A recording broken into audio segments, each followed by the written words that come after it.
નડિયાદ શહેરમાં ખુલ્લી ગટરો મનુષ્ય અને પશુ માટે જોખમી. શહેરના જૂના જકાતનાકા પાસે ખુલ્લી ગટરમાં ગાય ખાબકી.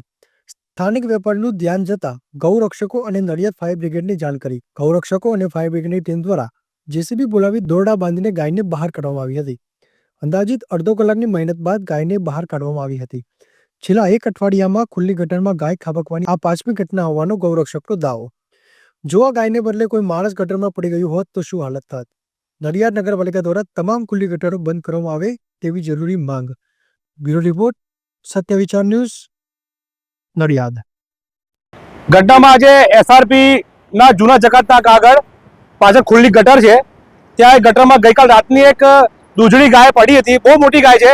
એ ગઈકાલ રાતની અંદર ગટરમાંથી ઓછામાં ઓછું 4 થી 5 ફૂટનું ગટરમાં પાણી હતું અને ગાય આખી રાત ત્યાં પડી રહી. તો ત્યાં સ્થાનિક છે ભેરુભાઈ ત્યાં બાથરૂમ કરવા કદાચ ગયા હશે ને એમણે જોયું એટલે એમનો ફોન આવ્યો કે તાત્કાલિક અમે લોકો ગૌરક્ષકો અહીંયા આવ્યા અને સ્થાનિક કાઉન્સિલર વાલાભાઈ ભરવાડને ફોન કર્યો. તરત ફાયર બ્રિગેડની ટીમ આવી ગઈ, તરત નગરપાલિકાનું જેસીબી આવ્યું અને ગાયને અડધો પોણો કલાકની જહેમત બાદ ગાયને સુરક્ષિત બહાર કાઢી છે અને ગાય ઊભી છે અત્યારે અહીંયા.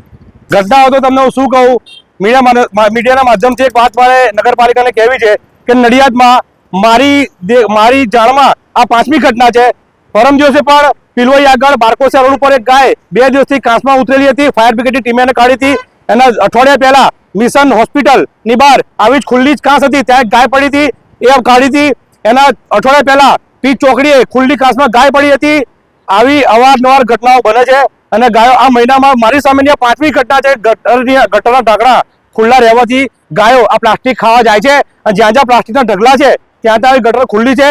તો મારે નગરપાલિકાને અને નગરની જનતાને ખાસ કહેવું છે કે આપણા માનનીય ધારાસભ્ય શ્રી પંકજભાઈ દેસાઈ જ્યારે પોતે જાતે રોડ પર આવીને જ્યારે કચરો બંધ કરવાની, કચરો રોડ પર ના નાખવાની સલાહ આપતા હોય તો આપણે એમની વાતને માનીને ચાલીએ.